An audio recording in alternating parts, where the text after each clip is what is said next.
So let me show you a piece of pizza. I am.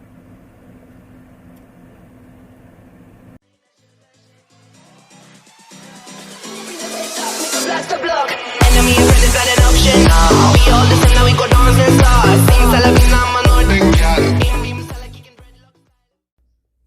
Hi guys, welcome to my channel. Today I'm going to cook another recipe for you. And let's start it. Ngayon ang aking lulutuing recipe walang iba kundi potato. And I'm going to make potato pizza. So, antabayan nyo guys ang aking gagawin. So, let's start it. Una, balatan muna natin ang patatas.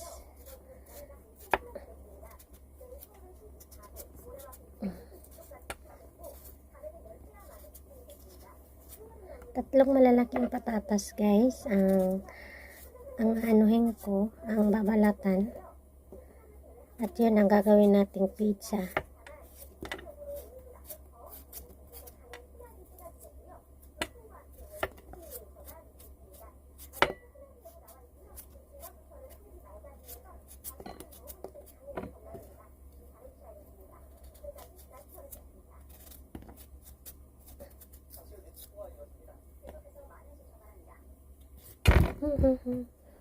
Ha ha ha.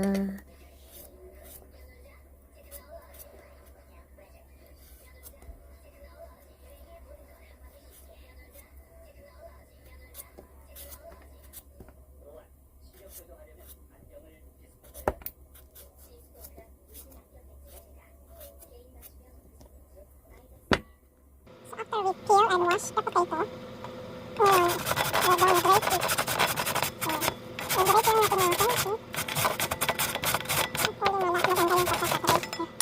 Tingnan ko nga. Ayan. Ito siya. Medyo yung ganun, yung grate niya. Ayan, papatuloy lang natin ang pag-grate.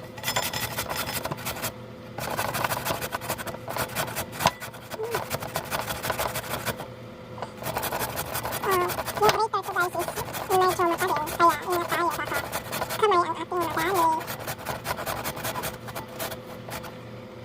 Almost okay naman ang grate niya dito. So ayan guys, ang hira natin kung pag-grate.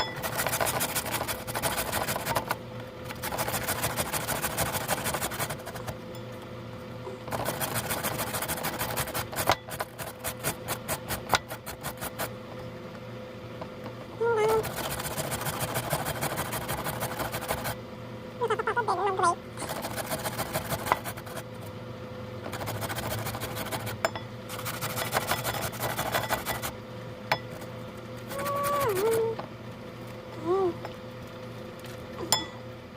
After we grate the potato, ayan, we're gonna wash it into the cold water.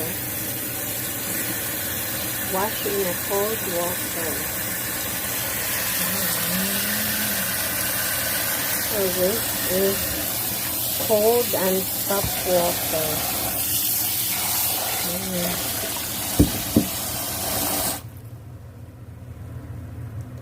Then, after that, so ngayon guys, mainit na yung fry pan.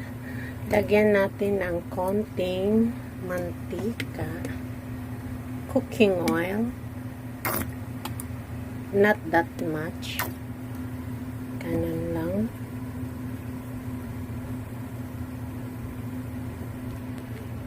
Tapos ilagay natin ang potato mixture na ginawa natin. Ayan.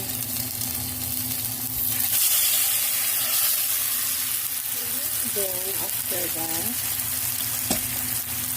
spread lang natin ng maigi guys ang potato.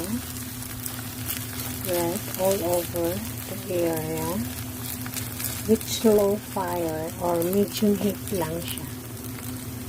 Huwag yung maraming So, spread it properly so that maluto siya ang ating pizza. Then after my spread lahat yung na-flat siya, leave it for 5 minutes guys, and then we put the cover. So 5 minutes siya natin. So habang guys naantay natin ng 5 minutes, let's slice some of the ingredient. This is paprika or bell pepper. I-slice muna natin kasi ilalagay natin doon sa ating pizza. Although yung isa kong Junakis, yung anak ko babae, she doesn't like this paprika, but my son loves to eat paprika too. Mag-away silang dalawa. Ayan. So, slice natin ang paprika or bell pepper. Ayan. Slice natin.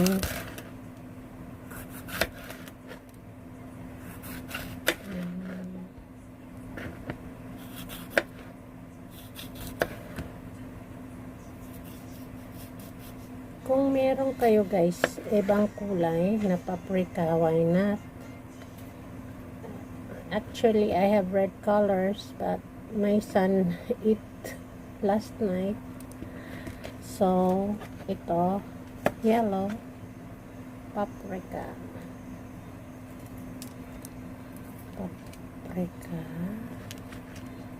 Ayan.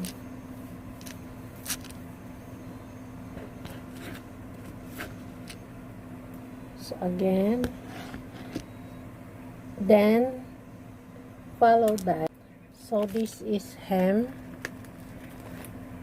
Lalagyan natin ng ham, yung parang ham. Ayan. Pero wait lang guys, parang konti lang yung ham natin na isang balot.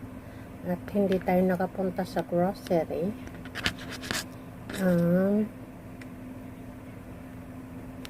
Ayan, slice siya. Kukuha tayo ng bacon, kahit isa, dalawa lang, kasi okay naman ang rami nito na ham. Kukuha lang tayo ng dalawang bacon. Dalawang piece. Again, i-slice pa rin natin yung dalawang slice ng bacon.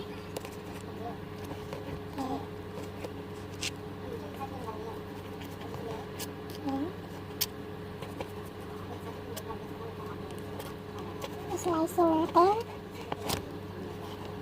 Ayan. So, ayan. Na-slice natin guys ang bacon. At mamaya, inahalo natin doon sa ating gagawing pizza. So, wait lang. So, ayan guys. After 5 minutes, buksan na natin ang ating niluto. Ayan. Ayan na siya guys. Yung what do you call this? Yung potato natin. Ngayon, ibabalik na rin natin siya. Ibalik na rin natin. Dahan-dahan guys, baka Ayan.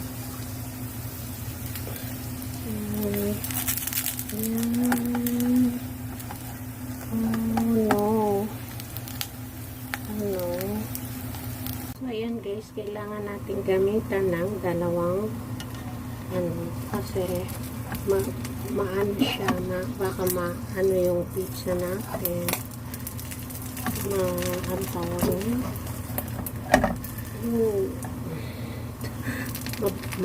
ma-separate into mini pieces. Ayan, ibaliktad na natin. So ayan guys, ibaliktad na natin yung ating pizza. Ayan. Ayan siya.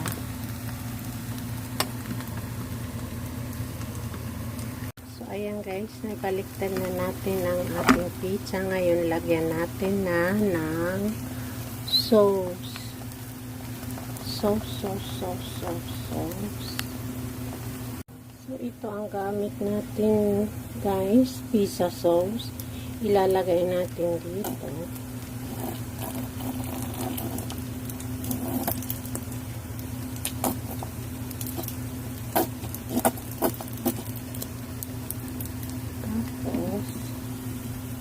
Yan, ang sarap tingnan. So, spread natin yung pizza sauce dyan sa ating, yan. Spread lang natin.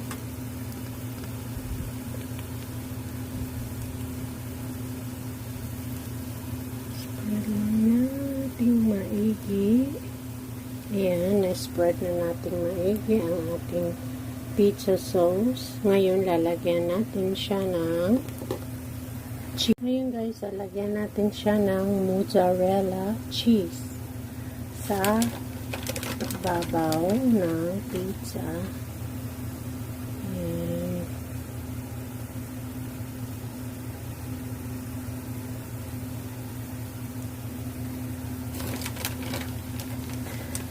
Lahat kayang gawin ninyo ito,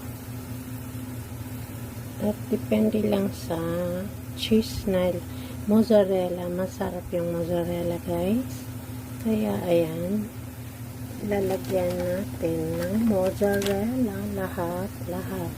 So after natin lagyan ng mozzarella, lalagyan na natin ng ibang ingredients guys. Lalagyan natin ng paprika or red bell pepper. Yan. Ang ating pizza. Yan.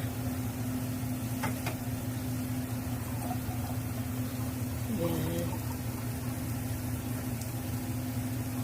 Lagyan natin sa gitna.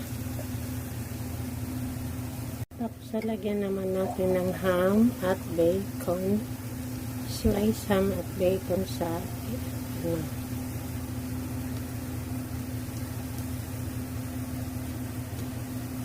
on toppings.